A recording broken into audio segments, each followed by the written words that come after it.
Hello and welcome back. In this lecture, we will be looking at some of the basics of video games, including a variety of video game genres and the important balance that video games must strike in catering to a complex player base. Video games have never been more popular. With the rise of esports and streaming on platforms like Twitch, video games and the gaming community represent a multi-billion-dollar industry.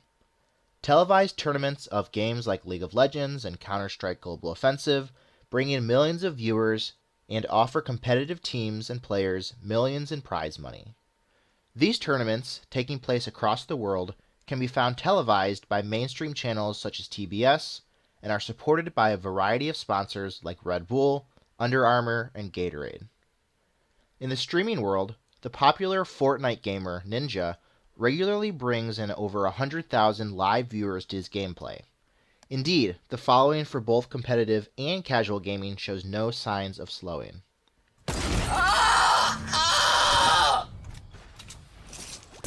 And it is easy to see why. Video games offer an immersive experience to players, both individually and as a community. Whether drawn to games to make you think, to come across a few frights, or to work with friends together to take down enemies, video games are the ultimate simulation of adventure, exploration, and conflict. It is the hope of the historian that they also might continue to simulate the historical past in intellectually engaging and rewarding ways.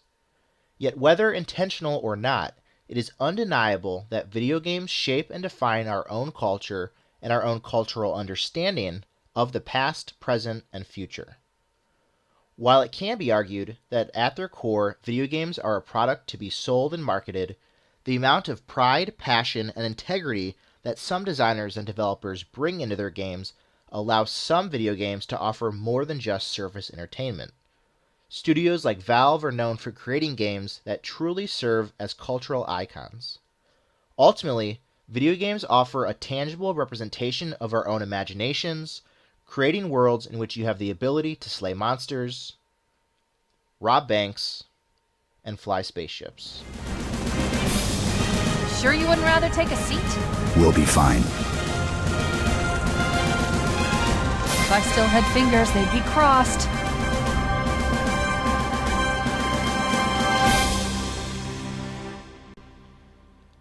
The content and mechanics of video games is incredibly varied, and games can take on many forms and fashions. While games of shooting, exploration, crafting, and adventure might make up most mainstream titles, the truth is that games exist in many shapes and colors. Want a game where you can farm and ride on tractors? It exists.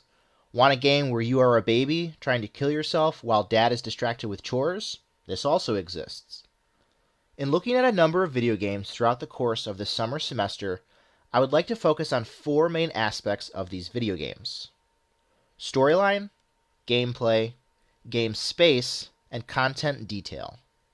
These notions will become more clear throughout this lecture. But for now, storyline refers to the actual plot of the game. What story is being told? What conflict has arisen that needs to be set right? Who are the characters, the heroes, the villains? Storyline can be expressed through both single-player campaigns as well as through multiplayer, and is typically facilitated either through cutscenes or through the gameplay itself. Gameplay, then, is the actual mechanics of the game. In general, what do you have to do in order to win the game? Do you run around shooting people? Do you reach the end of the level by jumping on enemies' heads? Do you drive a car around a track? Do you use your cell phone to hack your way across Chicago? In other words, the gameplay refers to the actual playing of the game, which is ultimately affected by the skill of the player and the range of possibilities that the game mechanics offer. The next important aspect of video games is game space. Game space refers to the actual world that the video game creates for players to explore and move through. This space can be as complex as the widespread world of Pandora, or as small and linear as a small section of space in the classic arcade game Galaga. Yet whether large or small, restricted or open, this space within which the game is played and its story told constitutes a major element of any video game. Fourth, and perhaps most important for this course, is the game's content detail. The content detail is all of those more detailed elements of the game that combine to bring life to the story, gameplay, and game space. These may be the specifics of diaries that you find on the ground, mysterious messages written on the walls, the names and types of weapons that you utilize, the details of the game's crafting system, or the intricacies and descriptions of a tech tree. Ultimately, it is these important details that make many video games so immersive and that subtly teach us about the world that we find ourselves inhabiting.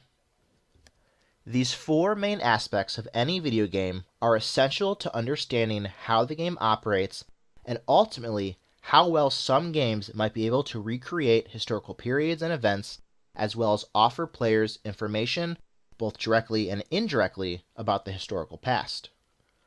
As an example of these aspects, let's take a brief look at the game Skyrim.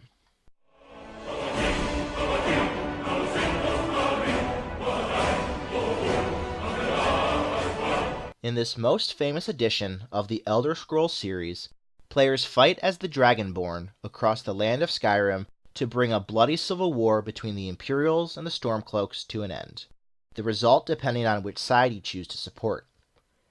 Here we have our first glimpse of the multifaceted storyline of the game. While this larger main storyline embodies the progression of the game, as with most RPGs, there are hundreds of side quests and side storylines that you can embark on. In many ways, for instance, your time training as an assassin with the Dark Brotherhood represents its own self-contained story. This represents the notion of macro versus micro storylines in video games, where the macro storyline represents the overarching narrative of the game, in this case the rebellion and dealing with the return of dragons, and where the micro storyline represents the smaller narratives of the game, whether a piece of the macro narrative or entirely separate. The storyline of Skyrim is ultimately facilitated through the gameplay, cutscenes, and dialogue in which you have a good deal of control over your own actions and choices. More on this later. The gameplay of Skyrim, again, represents the mechanics of the game. What are you able to do within the game to help accomplish your ultimate goal? Fighting with swords, axes, bows, and magic are all a part of this. So too is writing and enchanting and smithing and lockpicking. Even abilities such as fast travel, choosing your husband or wife, activating standing stones, and buying and selling items are all a part of the gameplay mechanics of Skyrim. The game space of Skyrim is hard to miss. Beautiful snowy mountains and sweeping plains are eye candy for players. While the entire world of Skyrim represents this space, so too does every specific building, room, and dungeon, from the Throne of the World to the Thieves' Guild in the sewers beneath Riften. This notion of game space also applies to the physical space outside of the game as well, including the pause menu, the player's heads-up display, HUD, the perspective of the player, and so forth. Finally, the content detail of the game constitutes all the small specifics of the game, from the names of the characters, to the stories and tales in the books that you find, to the details of the world map, to the crafting recipes and shopkeeper menus, to the constellations that allow you to level up with a variety of skills. It is these details that make the game come alive and that allow players to become consumed with the lore, character creation, and intellectual curiosity of the game. These four aspects combine to make up every video game that you will play, regardless of the genre. You will need to keep these notions in mind as you continue to think about what video game you will want to analyze for your final project. For those of you who do not have as much experience with video games, it is important that we all understand what the various gaming genres entail as we continue to discuss a wide variety of games throughout the summer. While genres are simply organizational titles that we use to classify and categorize games, they are often a good foundation on which to begin thinking about these games. Like with movies, there are a number of genres and subgenres in the gaming industry, although opinions differ at times as to what these entail, and there are more than a few games that do not fit neatly into any single category. For the sake of ease and expediency, I will be covering a list of some of the most common genres without concern for hierarchy. While this is certainly not an exhaustive list, it ought to cover nearly all of the main genres that have been used to represent and simulate history in the past. First, the real-time strategy. Real-time strategy games, more commonly referred to as RTSs, are typically computer games that have players building up a base, gathering resources, amassing an army, and then crushing their opponents. What sets RTSs apart from other strategy games is the fact that the action and gameplay is continuous, forcing players to make decisions in real time within a constantly changing state of play. These games frequently utilize technology, building, and unit trees, and allow players to advance their civilizations by going to the next age or upgrading key buildings. Two famous examples of the RTS genre are the Age of Empires series and the StarCraft series. In Age of Empires 2, you begin with a few villagers and a town center and must collect food, wood, stone, and gold to build up your medieval city and conquer your neighbors. Similarly, in StarCraft, you lead the Terran, Protoss, or Zerg in a galactic conflict, collecting minerals and Vespian gas to fuel your bases and armies. Turn-based strategy. Turn-based strategy games represent the other dominant genre of strategy game. Unlike the real-time action that is central to RTSs, players are given a certain amount of time to think and consider their decisions before acting. Opponents are unable to interfere or respond to actions until it is their turn once again. In many ways, real-time strategy games are similar to most board games that we play. Whether Monopoly, Life, Battleship, or Clue, each player can only take actions on their own turn, allowing time and room for thought and consideration without fear of lagging behind. Conversely, a game like Bananagrams would best capture the feel of the RTS genre, in which the game state is constantly changing and being affected by the other players in real time. Despite their different play mechanics, most turn-based games share many of the same features as RTSs and other strategy games, in that players must juggle an expanding economy, developing technology, and a growing military to overcome their opponents.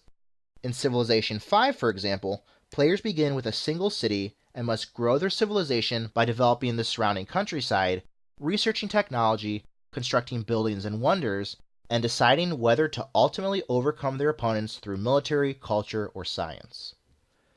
The Advanced Wars series is another obvious example of the turn-based strategy genre. Each turn, players expand their war front by capturing cities and bases, and by producing new troops with the money that comes in from controlling territory. Some game developers further subdivide turn-based games into two additional categories: static games and developed games. While you will not have to worry about this distinction for class, the difference stems from the player's access to resources at the onset of the game, without exception. In a static game, similar to chess or checkers, players begin with all of the pieces on the board. Once lost, a knight, pawn, or bishop cannot be replaced. Conversely, developed games allow for alterations in the starting state of play, whether earned or through random chance. The board game parallel for this would be games like Settlers of Catan or Risk. Developed turn-based strategy games represent most of the major titles in this genre. Other strategy games. There are a number of strategy games that do not fall under the RTS or turn-based labels. Multiplayer online battle arena games, usually referred to as MOBA games, are similar to RTS games in that they occur in real time. Rather than controlling your entire side of the battle, however, in MOBA games, players usually control a single character with strong stats and abilities. Using this hero, and aided by other players as well as less powerful computer-controlled soldiers, players fight against the enemy team and attempt to destroy their main base. Money gathered by killing enemies and destroying buildings allows players to buy more powerful items to further enhance their heroes. Given important RPG elements with its heroes, as well as the fact that players do not construct buildings or units, MOBA games are a unique genre of the strategy game. Despite this, MOBAs continue to dominate the world of esports, as they have done since 2010, with popular games like League of Legends, Dota 2, and Heroes of the Storm. Another unique strategy genre is tower defense. As the name suggests, in this game, players defend their base and fend off wards of enemy creeps by constructing a series of towers that attack the enemy soldiers in a number of interesting and satisfying ways. The gold yielded by the enemy creeps killed allows players to construct additional towers or upgrade their existing defenses.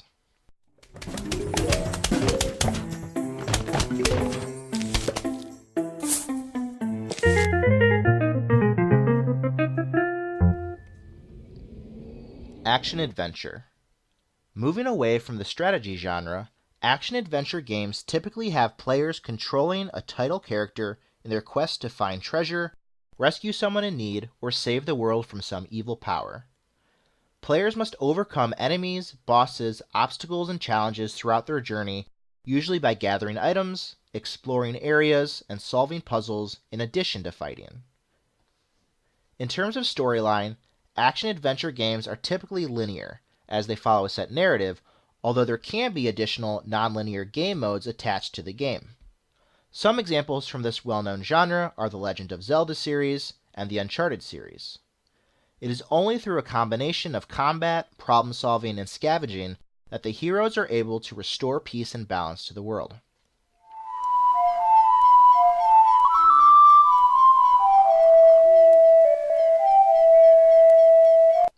Platformers. One of the most popular genres of adventure games, platformers center around navigating your character through a series of levels by running, jumping, and maneuvering around obstacles and enemies.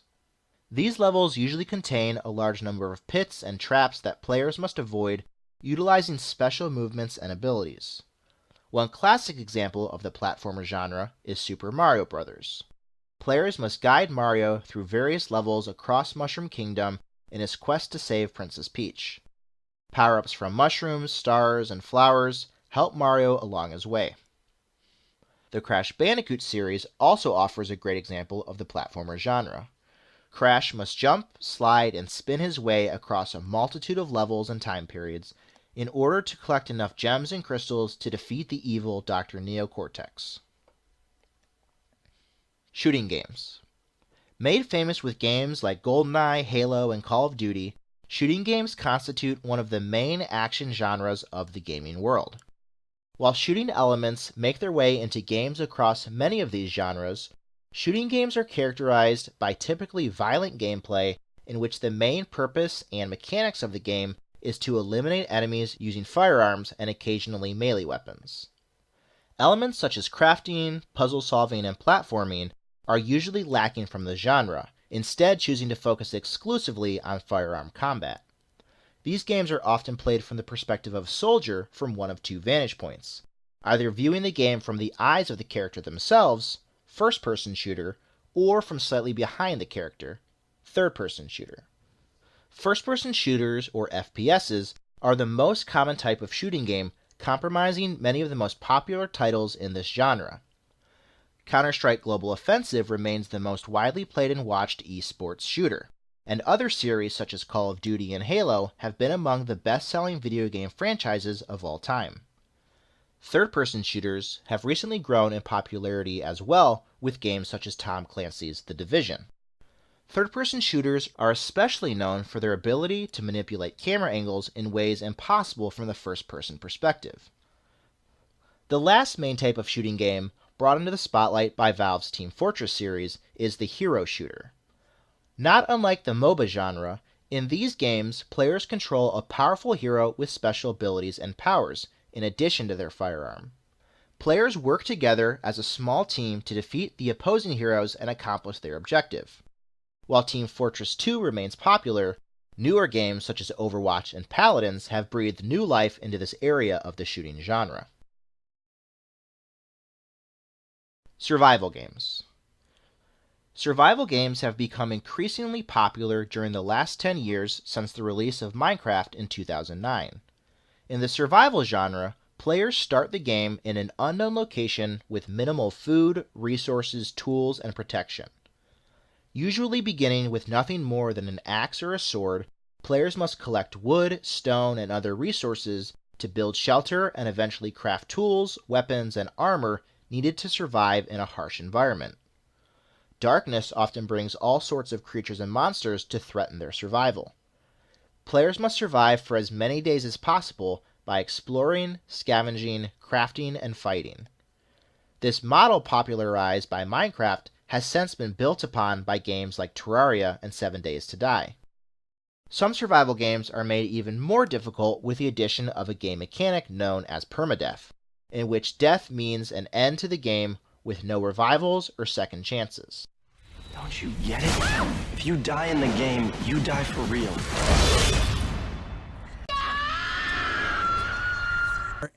At their core, though, most survival games exist in a sandbox state, meaning players may play at their own pace without end, and these games rarely have a linear ending. Other action genres. There are many other action genres that we will not go into with much detail, given that typically they do not cater well towards historical simulation. Stealth games force players to take down enemies and overcome challenges using covert tactics and attacks rather than the typical run-and-gun strategy that is central to most shooters. The horror genre features games with frightening atmospheres, narratives, and enemies. While there are some horror games that rely on combat, many focus instead on uncovering the story behind the terrifying situation players find themselves in, forcing players instead to run and hide from monsters and enemies. Fighting games usually have 2 or more characters fighting in a duel-style form of combat until one team or player remains standing. Similarly, beat-em-up games force players to move through multiple areas and stages as they fight their way through hordes of enemies and bosses.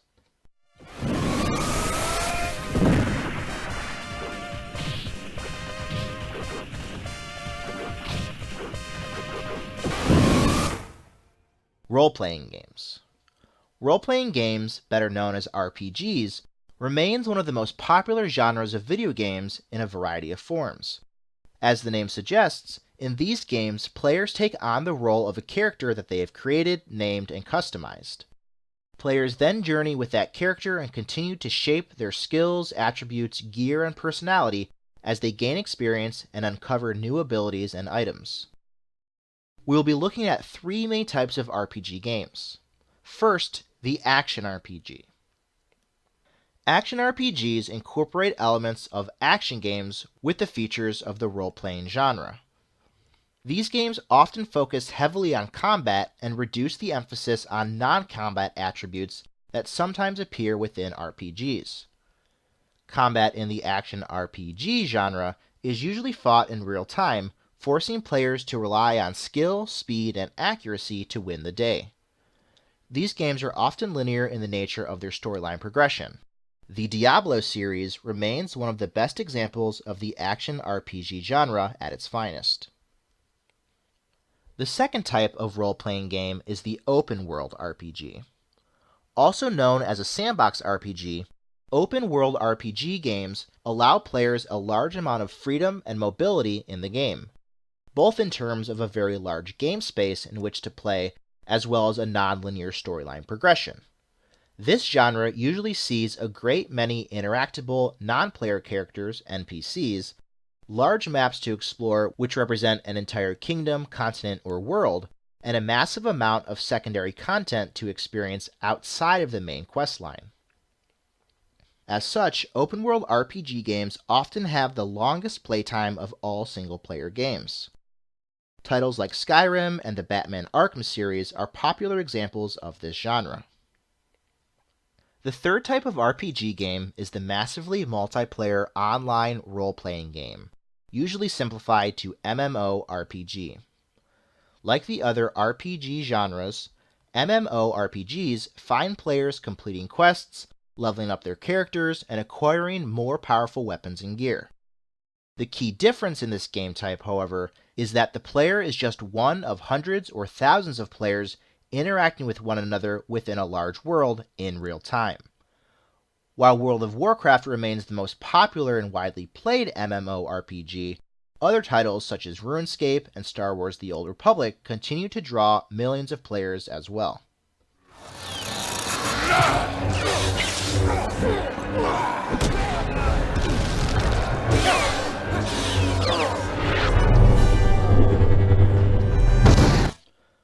Other genres.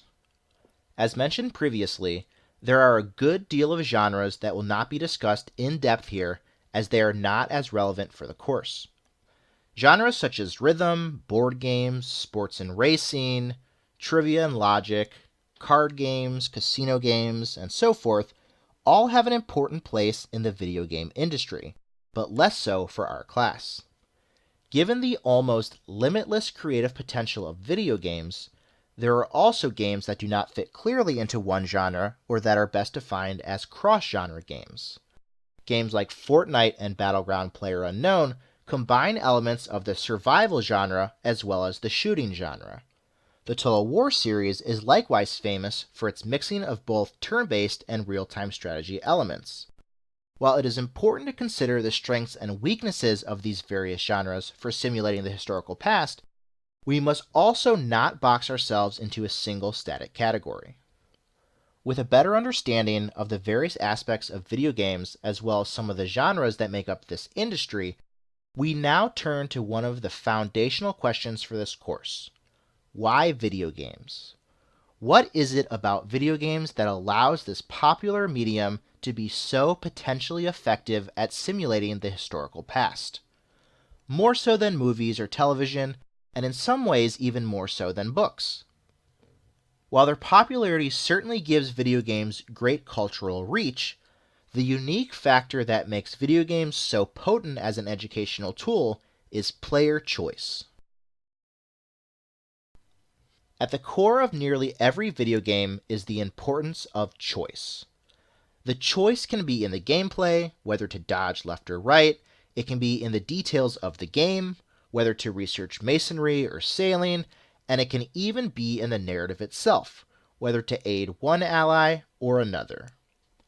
What matters for the player is that the choice is not arbitrary, the consequences actually matter, and that the choice is not merely a random guess. For players, these choices must be meaningful and impactful. Video games that manage to do this allow players to relate to the narrative in deeper ways and with more emotional attachment. This notion of player choice sets video games apart from all other media. Video games remain the only form of mass media that allows consumers to explore aspects of the human condition through their own choices and decisions, rather than through watching and interpreting the choices of others on the screen or from the pages of a book.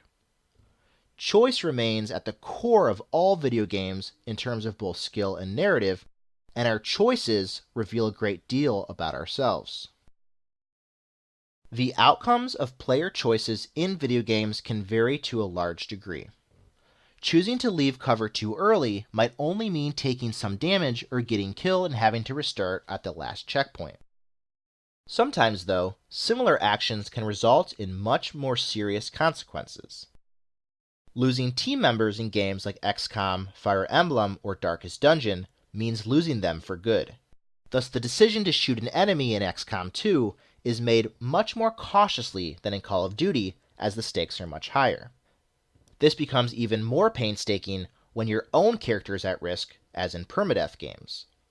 Making the wrong decision, however small, can result in your death, ending the game permanently and erasing dozens of hours of progress. Choices in games can have similar far-reaching consequences to the storyline of games, altering the way that characters interact with you and even how the entire plot unfolds. Witcher 2 is a great example of how your decisions early on affect the subsequent game. Games such as Mass Effect and BioShock have similar, if not as far-reaching, consequences to player choices. Player choice is also at the core of the strategy genre as well. While there is no doubt calculated risk and mathematics behind certain units, buildings, and technologies, most strategy games rely on the unexpected and the unknown to keep each scenario and playthrough interesting. In other words, not only do players have to worry about the current known state of play and the strength of computers or other players on the current map, but they also have to prepare for and contend with the fact that you can never know entirely what is facing you with any sort of long-term certainty. In addition to random events, shifting alliances, and diverse player and NPC personalities, Strategy games themselves are often based around the unknown, with mechanics such as Fog of War, in which areas of the map are only visible if the player controls units or buildings there. Thus, preparation and anticipation must always guide player decisions in the strategy genre. This forces players to combine skills of information gathering with wise decision making to overcome their opponents. While game designers across genres term this range of the unexpected as the delta of randomness, these mechanics ultimately keep games exciting and force players to make both long-term and short-term decisions in the face of uncertainty. This notion of the unknown and unexpected will be explored in further detail in week 3 of our course. While choice remains at the center of all video games, it is also true that no video game can truly give players unlimited decision-making potential. Whether it is the end of a map, the number of ways in which you can kill someone, or the range of skills you can train in, games must have a limit due to cost, design, and time restraints. Given this fact, some decisions in video games have more far-reaching consequences than others. The decision to kill Covenant soldiers with a sniper rather than a rocket launcher does not have much of an effect on the actual game or its storyline. The trick for game developers, then, is to try and provide players with seemingly important choices throughout the game that seem to be consequential even though they really are not. This is the concept of the illusion of choice. As we have said, there is never true uninhibited choice for players. Despite this fact, there are some games where our decisions, however limited they are in reality, cause us to feel like our agency truly made a difference for how the game played out. In other words, it is not actually agency itself that matters for video games, but rather the feeling of agency. Even if players are given a small range of options to choose from, if the game acknowledges these decisions throughout the remainder of the game, whether through plot subtleties, NPC conversations, or alternate endings, players feel rewarded for their efforts and are reassured that their choices truly mattered. Conversely, cutscenes in video games, no matter how well orchestrated, give the player no chance for agency, not even the illusion of choice. This is why some of the most powerful moments in video games are found when players are given control in situations where they really have no say in the matter. Call of Duty Modern Warfare does this well.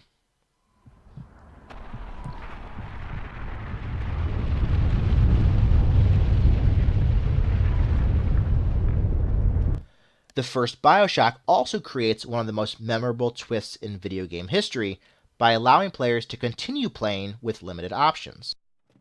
Stop, would you kindly? Would you kindly? Powerful phrase. Familiar phrase. Would you kindly? Would you kindly get this? Would you kindly find that? Would you kindly find that? Would you kindly find? Would you kindly get this? Would you kindly head to Ryan's office and kill the son of a bitch? Despite the acknowledged illusion of choice in video games, the feeling of agency remains at the heart of all genres. Some of the most memorable player-created experiences from games are due to the design concept of negative possibility space. This refers to the expectations that are created when games offer particularly challenging situations that are not a part of the intended storyline of the game. For example, utilizing a clever combination of jumps and abilities, a player might be able to scale a waterfall or reach a seemingly impossibly far floating island. Only a few players have the skill, determination, and creativity to reach these locations and overcome these challenges. If, however, that exceptional player finally manages to reach that hidden spot and there is absolutely nothing there, it will leave the player with a bitter taste in their mouth. Conversely, if a player finally reaches this spot thinking, no way anyone would ever think to come here, and the game developers reward them with a rare item or an achievement, they feel triumphant. It remains the job of video game developers to reward this sort of agency and cleverness from players. The illusion of choice is maintained. This can be done by reaching hidden locations, beating the game in a certain amount of time, or noticing those out-of-place levels. While Super Mario Bros. Has always excelled at this, Naughty Dog probably does this the best in the Crash Bandicoot series, rewarding players clever enough to risk jumping into Nitro, falling down suspicious pits, and exploring out-of-place locations. Metroid Fusion likewise rewards players who wanted to challenge themselves by beating the game as quickly as possible and collecting as many items as possible, giving players a different ending scene based on their performance. Sometimes a little tip of the hat by game developers is enough to make players feel like their agency has been adequately appreciated. The last aspect of video games that we will look at in this lecture is the types of players who play these games.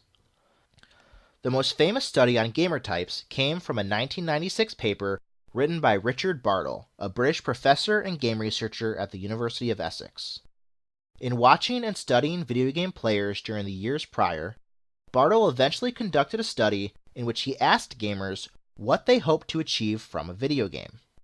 Bartle was surprised to find that there was actually a wide range of answers given by those playing the exact same game. After analyzing his findings, Bartle grouped the various gamers in the study into 4 main player types. This has since become known as Bartle's taxonomy. In his findings, Bartle identifies 4 types of gamers that represent the interests of all those who play video games. He identified them with playing card suits as diamonds, spades, hearts, and clubs. Since this time, however, these archetypes are now better known as achievers, explorers, socializers, and killers. To understand these player types, Bartle created a cross-section of 2 axes measuring players versus world, and measuring acting upon versus interacting with. Thus, achievers prefer to act upon the world, while explorers prefer to interact with the world. Similarly, socializers tend to interact with other players, while killers like to act upon other players. Achiever players generally play games to gain mastery over them. This could mean completing all the quests or levels, climbing the leaderboards, or completing all the achievements. These players play to beat the game in overwhelming fashion, usually resulting in a high level of skill and accomplishment. Conversely, explorers play games to find things that no other player has discovered. They try to push the parameters of the game in terms of exploration, tactics, or item combinations, being more clever or creative than other players. Explorers live to find undeveloped game space, hidden areas, Easter eggs, and other challenges that the game designers have put in for worthy players. Unconcerned with exceptional ability or achievement, these players ultimately interact with the world to discover all of its secrets. Where explorers interact with the game itself, socializers thrive on interacting with other players. Both in-game and out-of-game, socializers enjoy talking with other players, meeting and helping those new to the game, trading, forming guilds, and building the community. Rather than play the game itself in a traditional sense, these players play for the thriving community that exists in and around the game. Finally, killers play games in order to show their dominance over other players, acting upon them. While this is often done through killing other players, it can also take the form of economic domination, running a guild with an iron fist, or some other form of player-on-player humiliation. Killers enjoy spawn camping, ganking lower-level players, and other shows of dominance. Killers especially feed off of the negative reaction that other players show upon being killed. These 4 player types force game developers to shape their games based on what type of player they hope to attract. While some game genres generally do not cater towards all 4 types, other genres like MMORPGs usually try to have a healthy balance of all 4 types of players. And as new players join, developers must be careful not to allow one type to drive out another, as they do tend to impact the enjoyability of the game. From the perspective of a killer, for example, killers generally enjoy playing with achievers. They present a good challenge, and they can get a decent reaction out of someone who has just had their high score impacted. Conversely, killers tend to dislike explorers. It sometimes happens that a killer will go to fight an explorer but end up losing due to some unknown combination or game mechanic they were unaware of. And even when they do defeat explorers, killers rarely get a satisfying reaction, as these players generally do not mind being killed. Achievers, on the other hand, usually like explorers, as they offer new strategies and techniques to beat the game and obtain sought-after achievements. Socializers, as one might expect, tend to gravitate towards other socializers, forming something of a feedback loop. They do, however, hate killers, who find socializers to be squishy and rewarding targets. Given the way in which these player types generally affect one another, developers can often utilize this knowledge to keep a general equilibrium amongst players. For instance, bringing more killers into the game if the socializers begin to grow out of control, or introducing new attractions for explorers if the game has become dominated by killers. Like marketing, concerns of player base are often at the heart of design decisions in video games, a fact that you will have to keep in mind when considering how well video games can represent history in your final paper. In our next and final lecture for this week, we will be discussing the readings found on Elms and in our Playing with the Past book.